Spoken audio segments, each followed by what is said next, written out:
ሰላም ሰላም፣ ጤና ይስጥልን ውድ የጋት ሚዲያ ቤተሰቦች እንደያላችሁበት ሀገር የሰዓት አቆጣጠር እንደምን አላችሁ?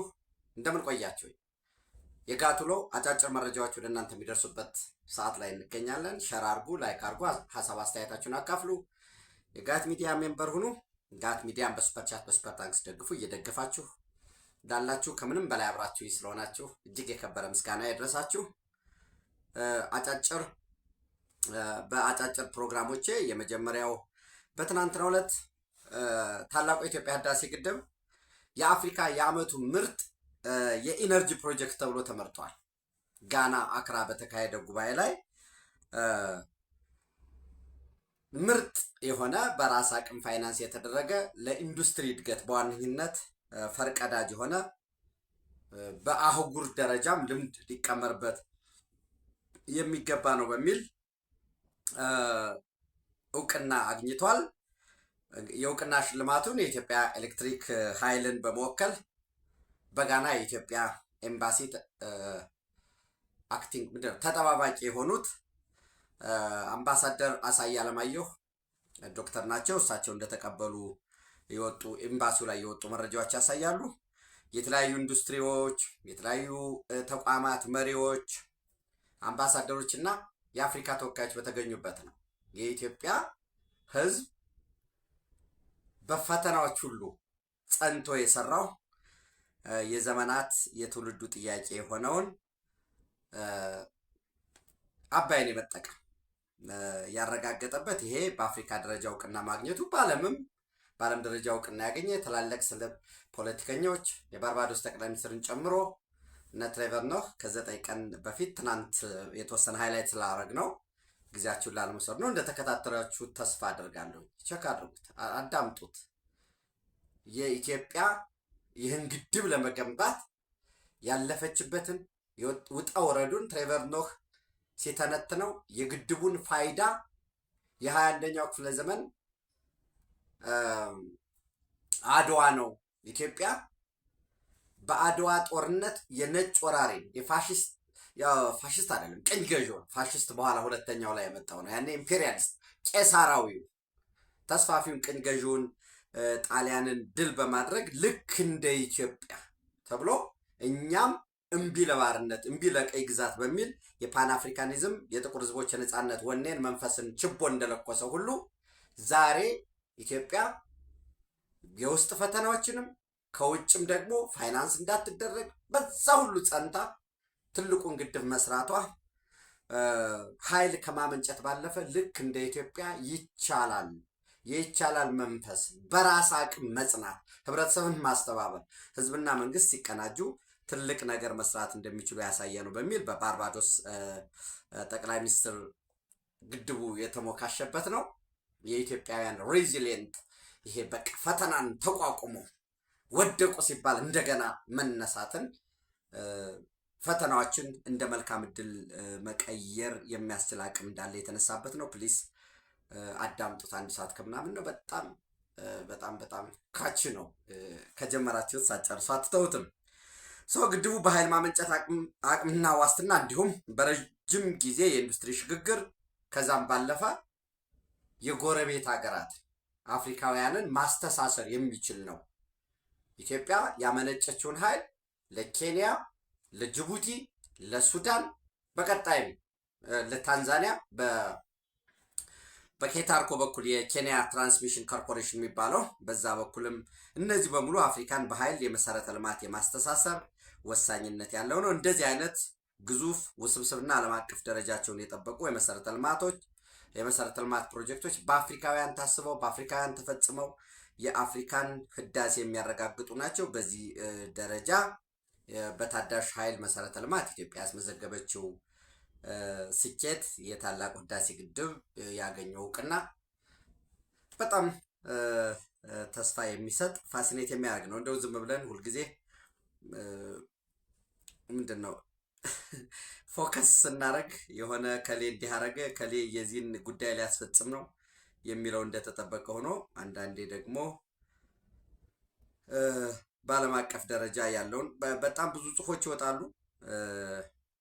ስለ ኢትዮጵያ አየር መንገድ፣ ስለ ፕሮጀክቶች ለምሳሌ የሞሮኮ የማዳበሪያ ማምረቻ አምራች በጣም ግዙፍ የሆነው ኢትዮጵያም በአብዛኛው ማዳበሪያ የምትገዛ ከሞሮኮ ነው እና የእነዚህ ሁሉ ኢትዮጵያ ውስጥ ኢንቨስት ለማድረግ ከዚህ በፊት ከአንድ 10 ዓመት በፊት ወደ 3.7 ቢሊዮን ዶላር ኢንቨስት አድርጌ ድሬዳዋ ላይ የአፈር ማዳበሪያ ፋብሪካ ሰራለሁ ብሎ ነበር ድርጅቱ። ስምምነትም ተፈርሞ ነበር የምታስታውሱ ከሆነ ኢትዮጵያ ሞሮኮ ሳይንስ አግሪመንት ቱ ስታብሊሽ ፈርቲላይዘር ፕሮጀክት ኢን ድሬዳዋ የሚል ይሄ ኦሲፒ የሚባለው የሞሮኮ መንግስታዊ የልማት ድርጅት ነው እና አሁን በቅርቡ ልዑካን ልኮ ነበረ ወደ ኢትዮጵያ። ያም ፕሮጀክት እንደገና አሸሽሎ ተጨማሪ መስራት እንደሚፈልግ እየገለጸ ነው። ወደ 4 ቢሊዮን ገደማ ለማዳበሪያ ፋብሪካ እየወጣ ነው ጎዴ ላይ። ይሄ ሲጨመር ያለውን እንግዲህ ማዳበሪያ ከማስገባት ባለፈ ወደ ውጭ ኤክስፖርት የምናደርግበት ይሄ ኦሲፒ ፈርቲላይዘር ካምፓኒም የሞሮኮ ስቴት ኦውንድ ካምፓኒ ከኢትዮጵያ ገበያ ባለፈ ለምስራቅ አፍሪካ ገበያ ለማቅረብ ምቹነቱን ለመጠቀም ያለው ፍላጎት አለ። ሰው ትልልቅ የኢንቨስትመንት እድሎች ኦፖርቹኒቲዎች አሉ። ይህን ካልኳችሁ በተመሳሳይ በእብናት ደቡብ ጎንደር ዞን አስተዳደር በእብናት ወረዳና በአካባቢው በተለያየ አደረጃጀት ውስጥ ሆነው መንግስትን በትጥቅ ትግል ሲታገሉ የነበሩት ታጣቂዎች ከ100 በላይ ታጣቂዎች መንግስትና ህዝብ ያቀረበውን የሰላም ጥሪ በመቀበል እንዲሁም የአማራ ፋኖ ህዝባዊ ድርጅት አፋሕድ ከአማራ ብሔራዊ ክልላዊ መንግስት ጋራ በኢጋድ አደራዳሪነት በአፍሪካ ህብረት ታዛቢነት የተደረሰውን ስምምነት ተከትሎ እጃቸውን ለሰላም ሰጥተዋል። በዛም የእብናት ከተማ አስተዳደር የእብናት ወረዳ አስተዳደር ተወካዮች የሰላምን አማራጭ ተቀብላችሁ በተለይ በዚህ ጊዜ ጠላቶች ለእጅ አዙር ጦርነት ሊጠቀሙባችሁ እያሰፈሰፉ ባሉበት ወቅት የሰላምን አማራጭ ተቀብላችሁ በመምጣታችሁ ልትመሰገኑ ይገባል። ሌሎችም በጫካ ውስጥ ያሉ ተወናብደውም በተለያየ ምክንያት በጫካ ያሉት ይሄ ትክክለኛ ታሪካዊ ወቅት ነው። ወደ ህዝባቸው ወደ ኢትዮጵያን ለማገልገል የአማራ ህዝብንም ከእጅ አዙር ጦርነት ለማውጣት ከእርስ በርስ የወንድማማቾች ግድያ ለመገላገል ለማላቀቅ ለአንዴና ለመጨረሻ ጊዜ የሰላም ጥሪ እንዲቀበሉ ጥሪ አስተላልፈዋል። እነኚህ በእብናት ወረዳ በመቀጣዋ አካባቢ ሲንቀሳቀሱ የነበሩትም የወጣ ነው ጥያቄዎቻችንን ለማስመለስ ነበር። ነገር ግን መጨረሻ ላይ ትግሉ ራሱን የአማራን የሚታገል በቀጥታ መሪዎችም የወልቃይት አይመለከተንም እኛ 4 ኪሎ ነው የሚመለከተን የሚል የተንሸዋረረ ሀሳብ ይዘው አማራን ለዳግም ባርነት ሊዳርጉ በማሰባቸው ተቃውመን የሰላም አማራጭን ተቀብለናል ብለዋል። ሆፕፉሊ የዲዲአር ስልጠና ከወሰዱ በኋላ እንግዲህ እንደየምርጫቸው የሚሰማሩ ይሆናል። በተመሳሳይ በማይጸብሪ የምዕራብ ጠለምት ወረዳ መቀመጫ ነች። ማይጸብሪ የማይጸብሪ ከተማና የአካባቢዋ ነዋሪ ጠዋት በ12 ሰዓት ጀምሮ እስከ 5 ሰዓት ከ45 ድረስ ሰልፍ አድርጓል። በሰልፉም ሌላ ዙር መፈናቀል አንፈልግም፣ በጦርነት የሚፈታ የህዝብ ችግር የለም፣ ተፈናቃዮች ይመለሱ፣ የትግራይ ህዝብ የህወሓት አገልጋይ አይደለም፣ ከኢትዮጵያ መከላከያ ሰራዊት ጎን እንቆማለን፣ የፕሪቶሪያ ስምምነትን መጣስ ተስፋፊነት ነው፣ ጦርነት በቃን፣ ዳግም መፈናቀል አንፈልግም የሚል ደማቅ ሰልፍ አድርገዋል። እንግዲህ ማይጸብሪ ወይም ምዕራብ ጠለምት እንደምታውቁት ምዕራብ ጠለምት አለ፣ ምስራቅ ጠለምት አለ። በተከታታይ ከሰኞ ጀምሮ ትንኮሳ እያደረገ ነው፣ ውጊያ እያደረገ ነው። በዚህ ውጊያ ኦልሞስት መሬት ላይ ባለው ነባራዊ ሁኔታ ውጊያ እከሌ አሸነፈ እከሌ ተሸነፈ የሚባል የስታቲስቲክስ ጉዳይ አይደለም። ውጊያ በራሱ የሚካሄድ በወንድማማቾች መካከል ነው። በአንድ ህዝብ መካከል ነው የሚደረገው ጦርነቱ። ራሱ የሚወድመውም የኢትዮጵያ ንብረት ነው፣ የኢትዮጵያ ገንዘብ። መድፉ ቢተኮስ በእኛም በኢትዮጵያም ቢተኮስ በተለላኪዎች በእጃዙር ጦርነት ጥቂት 50-60 ለማይሞሉ መሰሪዎች የሚተኮሰው የሚበላው ሰውን ነው። ኢትዮጵያውያን የሚወድመው ንብረት ነው። የኢትዮጵያ ንብረት የሚባክነው የኢትዮጵያ ጊዜ ነው። የሚጠቀሙት ማን ወደፊት ገሰገሰ፣ ማን ወደኋላ ሸሸ፣ ማን የቱን ተቆጣጠረ እያሉ የሚያጠኑት ሁለታችንም ስንወድቅ ሳሩን የሚግጡት አባይ ላይ በአባይ ድርድር ላይ ሌቨሬጅ እናገኛለን፣ የኢትዮጵያ የቀይ ባህር ጥያቄ እናስጥላለን የሚሉ የቅርብና የሩቅ ጠላቶቻችን ናቸው። እነኚህ ጠለምት እና ራያ እስከ አላማጣ ኤቭሪቲንግ ተፈናቅለው የነበሩት ተመልሰዋል። ሌሎችም ይመለሱ። ወልቃይት ጠገዴ፣ ሰቲት ሁመራም በየትም ቦታ ያሉት ይመለሱ ሲባል ኖ እነሱ ከተመለሱማ የኔ ህልውና ያበቃል፣ ለማዋጋበት ምክንያት አላገኝም። የተፈናቃዩ ቤተሰብ ነው ሚሊሻ የነበረው ልጆቻቸው ወደ ቀያችን እንመለስ ብለው ነው እየተዋጉ ያሉ። አንድ ምክንያት ይኖረኛል ብሎ እንዲመለሱ አልፈለገም። ህዝቡን እንመለስ እያለ ነው። እንግዲህ ህጻጽ የሚባለው በራሳቸው በትግራይ ቲቪ እንኳን የተላለፈውን አይታችሁ ከሆነ ህጻጽ ላይ አንድ ሽማግሌ እባክህ ልጅ እንደ ድሮ ጀግና ከሆንክ ጠንካራ ከሆንክ ወደ ቤታችን ላከን ነው ያሉት። አንድ ሽማግሌ ላከን፣ እኛ ሰርተን እንበላ ነበር፣ ለሰውም እንተርፍ ነበር። አሁን ግን እጅ ጠባቂ ሆነናል። ከዛው ደግሞ ህወሓት የትኛውም የፕሮፓጋንዳ ሚዲያ አይደለም እኮ ይሄንን ወይ የድጋፍ የተቃውሞ ጉዳይ አይደለም። የዓለም የምግብ ድርጅት ባረጋገጠው መሰረት እዛው መጠለያ ካሉ ደግሞ ገንዘብ ይቀበላል ህወሓት እና በጦርነት የሚያተርፍ በጦርነት የሚነክር ነው። ድሮ ድሮ እዚህ ማይጸብሪ በጦርነቱ ወቅት አስቀድሞ ቀደም ብሎ ተፈናቅለው የነበሩ ነገር ግን የተመለሱ የትግራይ ተወላጆች በአካባቢው የሚኖሩ በከተማው የሚኖሩ ነቅለው ወጥተው ሙሉ ለሙሉ ወጥተው የህወሓትን የጦርነት ጉሰማ የከፈተውንም ዘመቻ እንዲያቆም ወጣቶች መሞት የለባቸውም፣ ጥያቄዎች በሰላማዊ መንገድ በሰጥቶ መቀበል እንጂ በጠመንጃ የሚፈታ የለም በማለት የፕሪቶሪያ ሰላም ስምምነት መጣስ ወንጀል ነው፣ ከሻዕቢያ ጋር የሚደረግ የጦርነት ህብረት አፍራሽ ነው፣ የኢትዮጵያ ህዝብ ህወሓትን በጽኑ ያውግዝ፣ ከኢትዮጵያ መከላከያ ጎን እንሰለፋለን፣ ጦርነት ይበቃናል፣ ዳግም መፈናቀል አንፈልግም፣ ህወሓት የከፈተውን ጦርነት በአስቸኳይ ያቁም፣ ወጣቶች ወደ ጦርነት እንዳትሄዱ የሚሉ ሰልፎችን እያካሄደ ነው። በተመሳሳይ የአፍሪካ ህብረት ኮሚሽነርም ጉዳዩን በአጽንኦት እየተከታተሉት እንደሆነ ጦርነቱን ለማስቀረት የሚያስፈልገውን ድርድር፣ ውይይት በሁለቱም ወገኖች በኩል ለመክፈት ዝግጁ መሆናቸውን ገልጸዋል። አንዳንድ ጊዜ የዲፕሎማቲክ ቃላትም ቢሆን ጥሩ ነው፣ መባል ያለበት እንደዛ ነው። ዛት ዲፕሎማቲክ ወርዶች ናቸው። ነገር ግን ጥፋተኛውን በደንብ ማየት ያስፈልጋል። ይህ ቡድን ምን እያደረገ ነው የሚለውን በደንብ ማየት ያስፈልጋል። በምስራቅ ጠለምት ደግበራይና ምጫራ ህወሓት ከባድ መሳሪያ መድፍ እየተኮሰ ነው ያለው። ትናንት ወደ እናንተ መረጃ አድርሻችሁ ነበር። ማይግማሬ ከሚባል ቀበሌ ለቀው ጨር ትምህርት ቤት ተሰባስበው ነው ያደሩት። መልሰው ለመደራጀት ከፍተኛ ኃይል ከኋላ እየሳቡ እያመጡ ነው። ወጣቶችን ህወሓት በገፍ ከቤት ለቤት እያስገደደ በአደባባይ እየያዘ እያስገባ ነው ያለው። የተወሰኑ እንግዲህ ወደ ኤርትራም ወደ ሳዋም ለስልጠና የሚሄዱ አሉ ነው የሚባለው። ድሮ ድሮ እንግዲህ በከፍተኛ ደረጃ አፈሳዎች አሉ። ድላምባ ቀበሌ ስራር የሚባል አካባቢ፣ ምጫራ ቀበሌ እና ስልባጣ ጨርቆስ ቤተክርስቲያን እዛ አካባቢም ሰብሰብ ብለዋል። ደግበራይ ቀበሌ ልዩ ስሙ ዋዘቦ መሰላስል ስሙን ምናልባት እንግዲህ ስጠራ ከተሳቱ ሶሪ። እዚህ ዋዚቦ የሚባል አካባቢም እንዲሁ ትናንት ሰብረው በእንስያና ቡያ ወንዝ አካባቢ አድገው ጻዳ ቀርን የሚባል አካባቢ ነው የነበሩት። ከዛ ምዝክር የተባሉ ቀበሌዎችን ለመቆጣጠር ወደፊት እየገፉ ነው ያሉ። በአካባቢው ያለ የቲፒኤፍ የሐራ መሬት ታጣቂዎች አሉ። ጀግና የኢትዮጵያ መከላከያ ሰራዊት አለ። የአካባቢ ሚሊሻ አለ።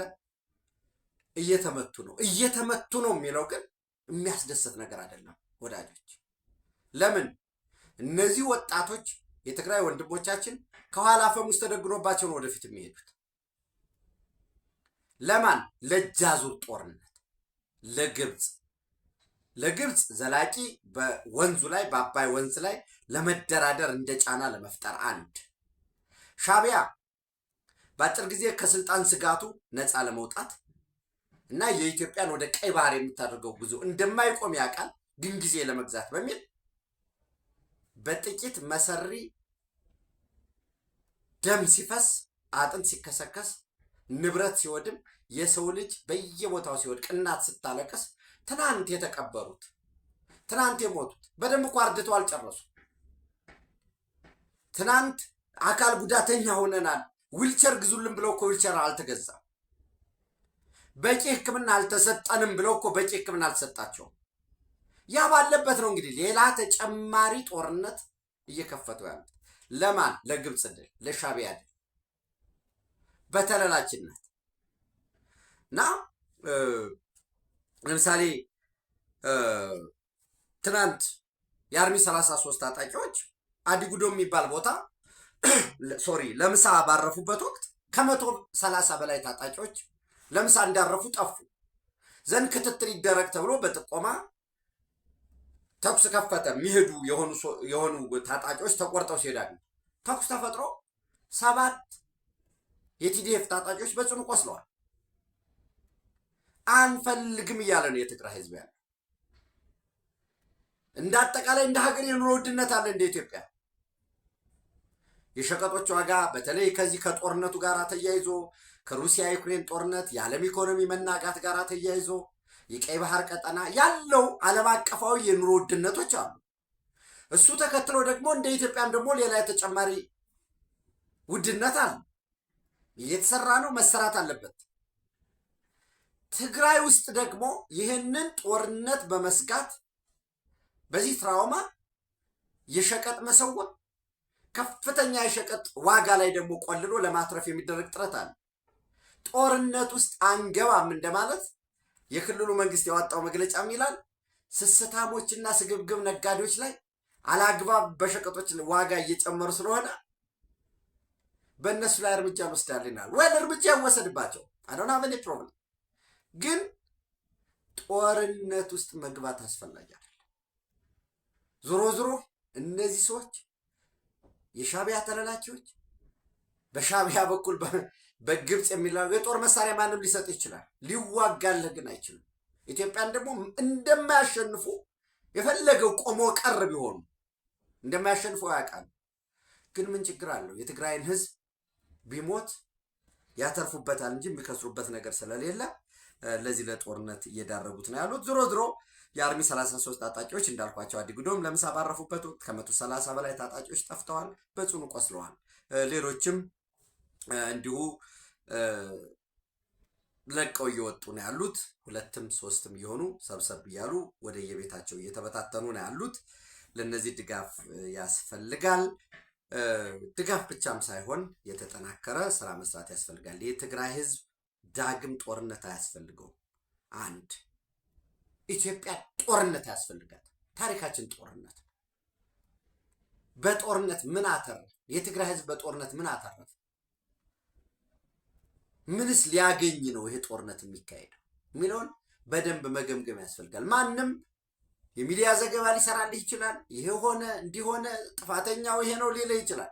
መሬት ላይ ወርዶ ግን ሊዋጋልህ የሚችለው የለም እና በበሰበሰ ጠመንጃ እየተገዙ የእጅ አዙር ጦርነቱን ሻዕቢያ ህወሓትን መበቀል ይፈልጋል። ገፍቶ ጦርነት ውስጥ ሊለኩሰው ሊማግደው ይፈልጋል። ትናንት በተከዜ በኩል 3 ክፍለ ጦር ይዘን መጣን ግቡ ከኋላቸው አለን ብለው ቆረጣ ብለው ገብቶ ተቆርጦ ነው የወጣው። አሁን ሰክሰስ ብለን የሌላ ሀገር ውጊያ ቢሆን እሺ፣ የራሳችን ወገኖች ናቸው የሚባላሉት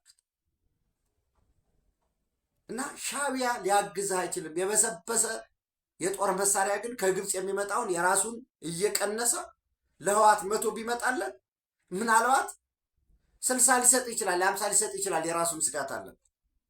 የሰው ኃይል ሰጥቶኝ በቀጥታ ሻዕቢያ ይገባሉ የጦርነቱ ላይ። ግብጾች እኮ እንደዛ እያስገደዷቸው። በዚህ በኩል እንግዲህ ለራያ ነው የወጣሁትኝ የራያ የማንነት ጥያቄ አራማጅ ነኝ በሚል ሲደነፉ ህዝብ ሲያታልሉ ህዝብ ማታለል ብቻ ማለት ነው። ሌላው አይ መንግስት ይሄን ያላረገው ከሆነ እኮ ሶሪ ልንደግፋቸው ይገባል ሲባሉ የነበሩት አሁን አፋብን የተባሉት የምስራቅ አማራ ፋኖ ብለው ይጠሩ የነበሩት እነ ድርሳን እነ ሄኖክ እና አበበ ፋንታው ከህዋት ታጣቂ ጋር ሆነው ከአርሚ 24 ጋር ተቀናጅተው በአፋር በኩል ቅድሚያ ግቡ ተብለው ቅድሚያ ሊማግዷቸው እየሰሩ ነው። የራያን ያላማጣን የቆቦን ምናምን ነገር ትተውታል። 4 ኪሎ ትገባላችሁ ተብለው ከዛ እንደምታዩት ምን ይላሉ? ወልቃይትን ለመቆጣጠር እኮ ወሳኙ ነገር 4 ኪሎ መግባት ነው ይላል። ኦኬ ጥሩ ነው፣ ጥሩ ብላችኋል። እና ወልቃይት እናንተ እንድትቆጣጠሩት መልሳችሁ እንድትዙት ወያኔ እናንተን 4 ኪሎ አስገብቶ በቃ እኔ ዋልድባ ገዳም ነው ብሎ ይሄዳል። ይህንን እንግዲህ የሚጠይቃቸውም የለም፣ እነሱም ከዚህ የዘለለ የሚመልሱት ነገር የለም። ህወሓት አማራጮች አሉት፣ መገንጠል ወዘተረፈ። የሽግግር መንግስት እናቋቁማለን፣ ከዚያ እናንተ ቀሪውን ኢትዮጵያ ትመራላችሁ። እና ኢትዮጵያን የማያውቅ ሰው ትልቁ ወንዝ የሰፈሩ ወንዝ የሚመስለው ፀሐይ የምትወጣው ከቤቱ ባሻገር ባለው ተራራ የምትጠልቅ ደግሞ ከቤቱ በጀርባ በኩል ባለው ተራራ የሚመስለው ቆሞ ቀር መሀይም ከዚህ የበለጠ ሊያስብ አይችልም። ኢትዮጵያ የተለያዩ ፍላጎቶች የሚንተከተኩባት በምስራቅ አፍሪካ የተለያዩ የኃይሎች ፍላጎት ያሉባት ነው። አንድ የተሰባሰበ ጅላንፎ መጥቶ በቃ 4 ኪሎ ተቀምጣል ትተነዋል፣ አንተን አሳፍሮ መጥቶ አስገብተው እነሱ ወደኋላ ይመለሳሉ። እሱ ሌላ ጉዳይ ነው። ሌላው እንግዲህ ምናልባት ወደ ሶማሊያ ስንሄድ የዓለም ምግብ ድርጅት ከፍተኛ ድጋፍ የሚደረግለት ከአሜሪካ ነው። በዛ ሞቃዲሾ ወደብ አካባቢ ያለው ለእርዳታ የተሰጠ ድጋፎች ተዘርፈውብኛል፣ መጋዘን ይፈርሷል በሚል ድጋፍ አቁሞ ነበር። ነገር ግን የሞቃዲሾ መንግስት ወይም ሐሰን ሼክ መሐመድ የሚመሩት መንግስት ጥፋቱንም ስለተቀበለ ለመተባበርም ዝግጁ ስለሆነ አሜሪካ ድጋፍ እንደምታደርግ አስታውቃለች። በተመሳሳይ እንግዲህ ፕሮ ቱርክ ናቸው የሚባሉት በጣም ለቱርክ ስስ ልብ አላቸው የሚባሉት የሶማሊያ መከላከያ አዛዥ ሜጀር ጀነራል ኦዳዋ የሱፍ ራጌ ከስልጣናቸው ተነስተው ብርጋዴር ጀነራል ኢብራሂም ሙሐሙድ ተተክተዋል። ይህ እንግዲህ ምናልባት ወታደሩን ለማሰልጠን የእዝ ሰንሰለቱን ለማጠናከር አልሸባብና አይኤስአይስን ለመፋለም እንዲሁም የመከላከያ ተቋሙን ለማዘመንና ፕሮፌሽናል የሆነ ሰራዊት ቁጥሩንም ወደ 100 ሺህ እንግዲህ ሶማሊያ የዓለም አቀፍ መንግስት የሚረዳው ከነ ድክመቱ እንኳን 100 ሺህ ነው ያለው። እዚህ ያሉ የኛ ቁሞ ቀሮች ግን አንዲት ክልል ከ180 ሺህ 200 ሺህ ገደማ ሰራዊት ይዘው ነው እንግዲህ ያዙን ልቀቁን የሚሉት የትግራይን ህዝብ እያወደሙ ማለት ነው። ሶ ይሄ ምናልባት የሜጀር ጀነራል ኦዳዋ የሱፍ ራጌ ደግሞ አለው ፕሮ ቱርክ ናቸው፣ ለቱርክ ሴንሲቲቭ ያላቸው ናቸው። ከዚህ በፊት አህመድ ሙአሊም ፊቂ እሳቸውም አሁን የመከላከያ ሚኒስትር የሆኑት ማለት ነው። የነዚህ ከቱርክ የመውጣት አዝማሚያ ነው ወይስ ምንድን ነው የሚለውን አብረን የምናየው ነው የሚሆነው። በተመሳሳይ አልሸባብና አይኤስአይስን ለመፋለም ከዚህ በፊትም እንዳልኳቸው የአፍሪካ ኮማንድ የአሜሪካ አፍሪካ ኮማንድ ከ23 በላይ የአየር ጥቃቶችን ሰንዝረዋል። ይሄ በባይደን ዘመን በአንድ ዓመት ውስጥ 18 ነበር። ነገር ግን ለባለፉት 1 ወር ብቻ ነው። ዛሬ ጃንዋሪ 30 ነው በፈረንጆች። ለባለፉት 1 ወር ብቻ ወደ 23 የተቀናጀ ስትራይክ ተፈጽሟል። የፖለቲካ ልዩነቶችን ለመፍታት ሰፋፊ ጥረቶች እየተደረጉ ነው በአሸማጋዮች በኩል። ይህን ተከትሎ እንግዲህ የዛ አንድ አካል ነው ልንለው እንችላለን። የአህመድ ማዶቤ ኢስላም በቅጽል ስሙ ማዶቤ የሚባለው በሱ ላይ የነበረውን የመያዣ ራሱ ጁባላንድ በተመሳሳይ ጁባላንድም በሐሰን ሼክ መሐመድ ላይ መያዣ አውጥቷል። ወራስ ማዕከላዊ መንግስት ፌደራል መንግስቱም ደግሞ በአህመድ ኢስላም ማዶቤ ላይ መያዣ አውጥቶ ነበር፣ እሱን መሰረዙ ተገልጿል። የመካከለኛው ምስራቅ እንግዲህ የኢራን ዩኤስኤ ውጥረት እንደቀጠለ ነው። በዚህ ሂደት እንግዲህ በትናንትናው ዕለት የአውሮፓ ህብረት ትልቁን ግዙፍ የሚባለውን የኢራን አብዮታዊ IRGC የኢራን ሪቮሉሽናሪ ጋርድስ ኮርፕ አብዮታዊ ዘቡን በአሸባሪነት መፈረጁን አስታውቋል። እሱንም ፈረንሳይም ተቀብየዋለሁ ብላለች። በዋነኝነት በባለፈው ሰልፍ ላይ በጣም ደም አፋሳሽ በሆነ በሺዎች የሚቆጠሩትን በመግደልና ጫና እመቃ በመፍጠር ያም በሚል በአሸባሪነት ተፈርጇል። አዳዲስ ስምምነቶች በኢራን በቻይና እና በሩሲያ መካከል እንደተፈጸመ መረጃዎች እየወጡ ነው። ትናንት የፎቶ ፖለቲካ ብያችሁ ወደ እናንተ አምጥቼ ነበረ። ልክ የዶናልድ ትራምፕ እንግሊዝ ከቻይና ጋር የምታደርገው ስምምነት ብዙ ርቀት የንግድ ስምምነት ብዙ ርቀት አያስዳትም። በተለይ ካናዳ የዌስተርን ሄሚስፌር አንድ አካል ስለሆነ ከቻይና ጋር የሚያደርጉትን ሁኔታ ዝም ብለን አናይም የሚል መግለጫ ሰጥተዋል። በተመሳሳይ እንዳልኳችሁ ቻይና፣ ሩሲያ እና ቴሄራን ኢራን ስምምነቶች ስትራቴጂክ አግሪመንት እየፈጸሙ ነው። የአሜሪካ ግዙፍ ጦር እየተሰባሰበ ነው በመካከለኛው ምስራቅ።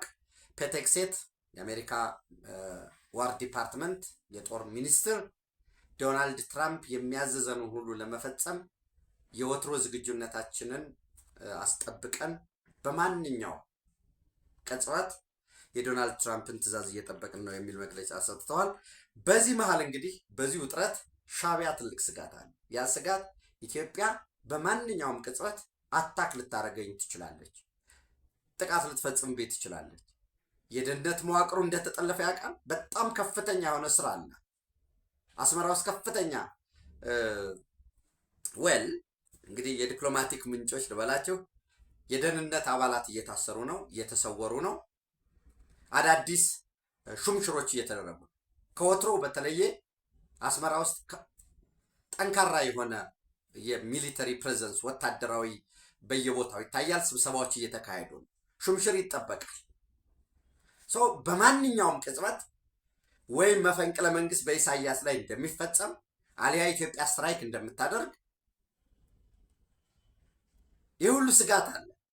ይህን ስጋት ለማስቀረት ነው ህወሓትንም የፕሪቶሪያ ስምምነት ከተጣሰ ልክ የኢትዮጵያ መንግስት የፕሪቶሪያ ስምምነት ተጥሷል እርምጃ ወስዳሉ ቢል ሻዕቢያ ምንድን ነው የሚያደርገው? በቀጥታ መሰስ ብሎ መቀሌ ላይ ያሉ በየቦታው ያሉ የአልብሶ ሊያዋጋ ያመጣቸውን በሙሉ ይዞ ነው የሚወጣው። ጊዜ ይስጠን እናያለን። ነገር ግን ይሄ ፕሪቶሪያ ስምምነት ተጥሶ የቀረው የህወሓት አመራር ቂም የያዘበት እንዲመታ እንዲደቅ ህወሓትን ከመዝገብ ከስሙ እንዲሰረዝ ይፈልጋል። ይሄ ለህወሓት ሰዎች ጠፍቷቸው ነው ወይ ስትሉ መለላክ፣ መደንቆር፣ እልህ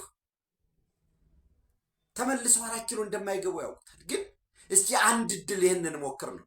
ሻዕቢያ ደግሞ እየገፋው ነው። አሁን ባለው ሁኔታ የፓርቲው ህልውና ከተሰረዘ ተፈናቃዮች በቃ ወደ ቀያችን በማንኛውም መንገድ መልሱን እያሉ ጥረት እያደረጉ ታጣቂው በከፍተኛ ደረጃ እየወጠራቸው የትግራይ የሰላም ኃይልም እየተደራጀ እንደመጣ ሲያዩ ዝም ብለን ከምንቀመጥ የሞት የሽረት ጉዳይ እናድርግ። የግብፅ ግፊት ስላለ ግብፅ ሻዕቢያን ይገፋዋል። ሻዕቢያ ደግሞ ህወሓትን እየገፋ በቃ ይህን ብታደርጉ የሆነ ትኩሳት ከፍቶ ዓለም አቀፉ ይህን ድጋፍ ታገኛላችሁ በሚል ተወናብደው የእጅ አዙር ጦርነት ነው እየተዋጉ ያሉት። የእጅ አዙር ጦርነቱ ኢኔብለር አንዱ